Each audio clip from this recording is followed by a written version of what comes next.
Dans cette série de DIY on Wheels, nous suivons la restauration d'une Austin Cooper S de 1964. Dans les épisodes précédents, Carl s'est occupé des finitions intérieures.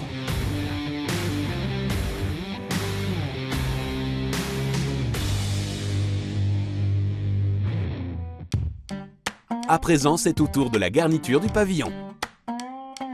Celle-ci a également été peinte en noir mat afin de ne pas se refléter dans le tableau de bord.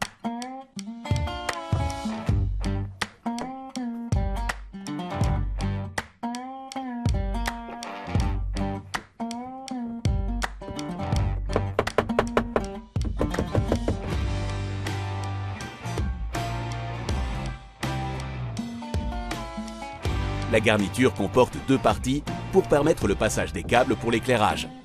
Cela ne facilite pas l'installation.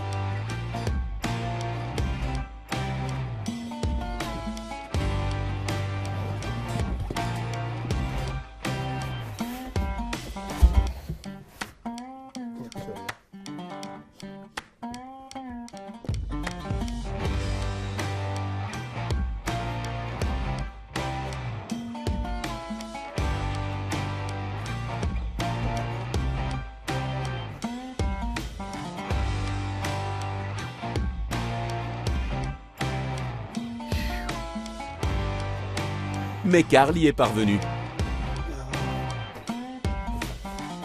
C'est maintenant au tour des sièges.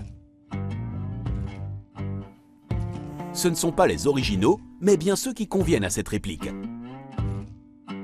Carl les a également fait retapisser.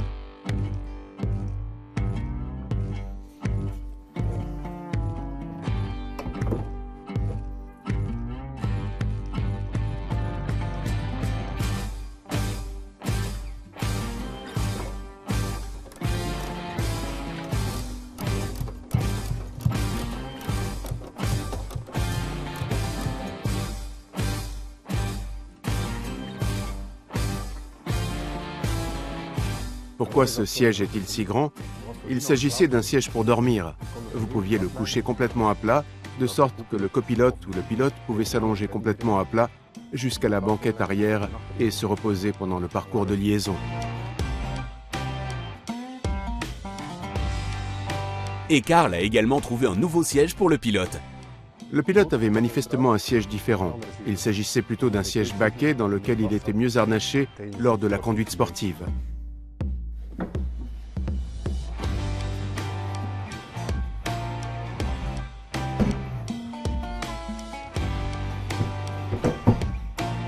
Pour ces sièges, Carl fournira bien sûr aussi des ceintures de sécurité. Celles-ci seront attachées à l'arceau de sécurité qui viendra plus tard dans la Mini.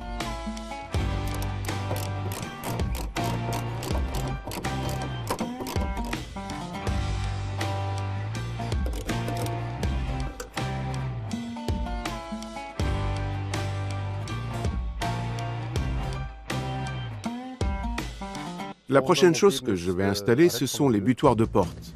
En gros, c'est juste une bande de cuir avec quelques supports. Elle permettra de s'assurer que la porte ne s'ouvre pas plus qu'elle ne le devrait. Carl démontre brièvement ce que pourrait être le problème. Normalement, cette porte s'ouvre maintenant trop loin, jusqu'ici, contre la carrosserie. Il faut donc l'arrêter et cela sera fait avec cette bande de cuir.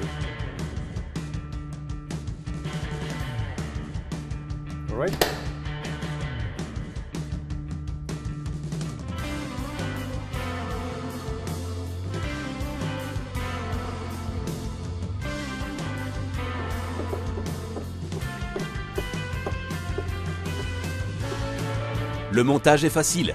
Un côté de la sangle vient sur la porte et l'autre sur la carrosserie. Il faut tout de même un peu de précision pour bien fixer les supports.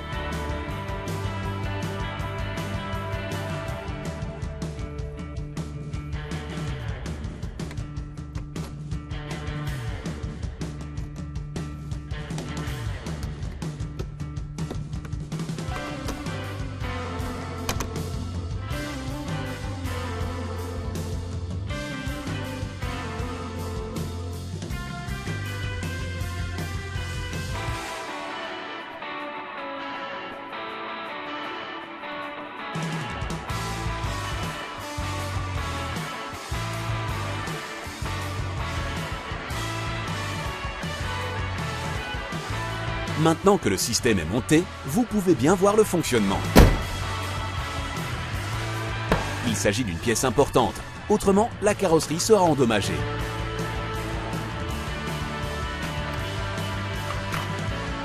Et avez-vous vu par hasard cette belle bouteille à l'intérieur de la porte? C'est un extincteur datant des années 60.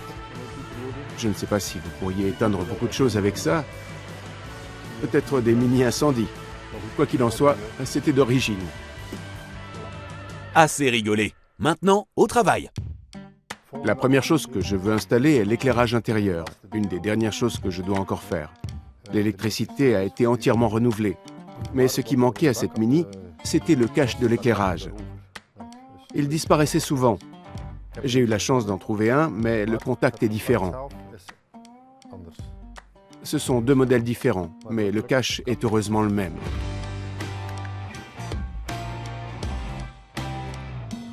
Le contact est différent, mais cela n'a pas d'importance. Nous pouvons toujours l'utiliser. Ceci est un interrupteur à bouton poussoir et ici, un interrupteur à glissière. J'utiliserai ce cache en même temps que le contact original. Le cache doit d'abord être nettoyé à fond. Karl le fait avec un chiffon propre et du nettoyant pour frein.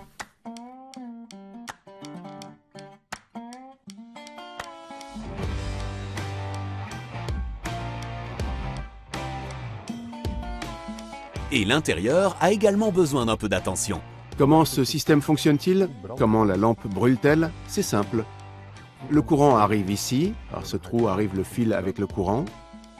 Ici, via la lampe, vous établissez un contact à travers la lampe et cela rejoint les contacts de porte dans les portes à gauche et à droite. Dès que la porte s'ouvre, ceci entre en contact avec la masse. Le circuit est donc fermé et la lampe est allumée. Si vous fermez la porte, vous interrompez la masse et plus aucun courant ne passe dans la lampe. La lumière est donc éteinte.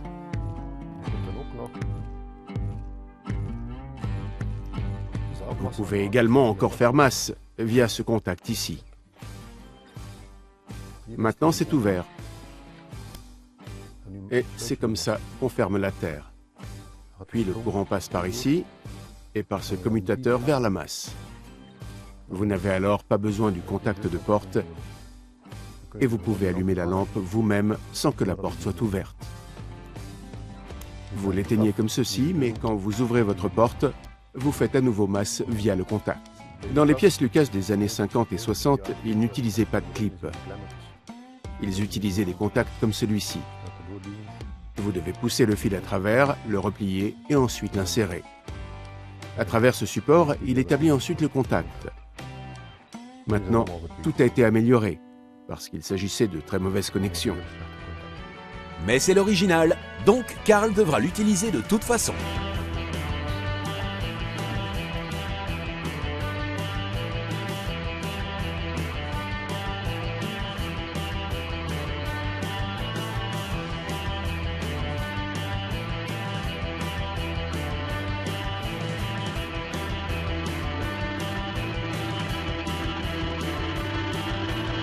Maintenant, je dois juste déterminer quel fil est alimenté, lequel est la masse et lequel est relié à la masse par le contact de la porte.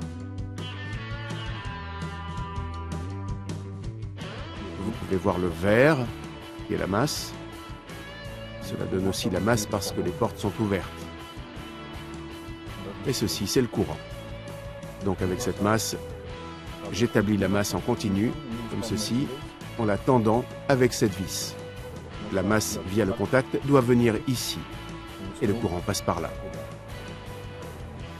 Donc, lorsque j'établis un contact avec le fil noir, j'obtiens une lumière verte, le vert est le négatif, donc la masse. Le violet avec le noir est aussi la masse, via les contacts de la porte, et la porte est maintenant ouverte. Et l'autre est rouge, cela signifie que le courant le traverse. C'est donc positif. Donc si j'accroche maintenant la carrosserie avec ce fil, je provoque un court-circuit et une étincelle. Et il serait donc préférable de ne pas le faire. C'est aussi pourquoi il est toujours bon de déconnecter la batterie lorsque vous travaillez sur le câblage.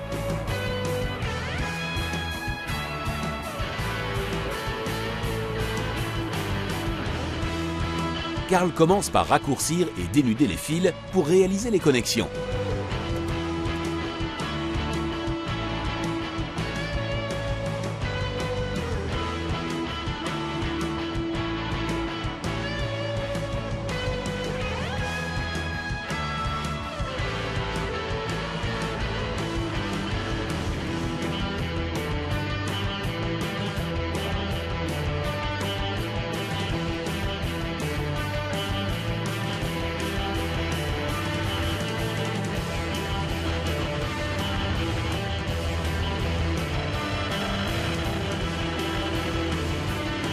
Pour établir la masse continue, Karl place un connecteur à anneaux sur le fil.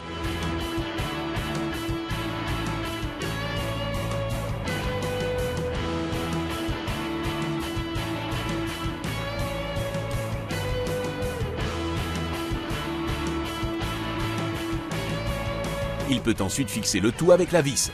De cette façon, il entre en contact avec la carrosserie, c'est-à-dire la masse.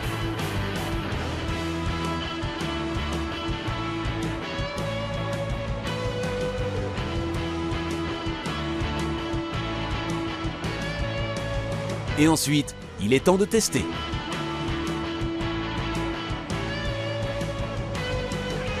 Et la lampe est allumée, donc tout fonctionne puisque les portes sont ouvertes. Le cache par-dessus et tout est joliment fini.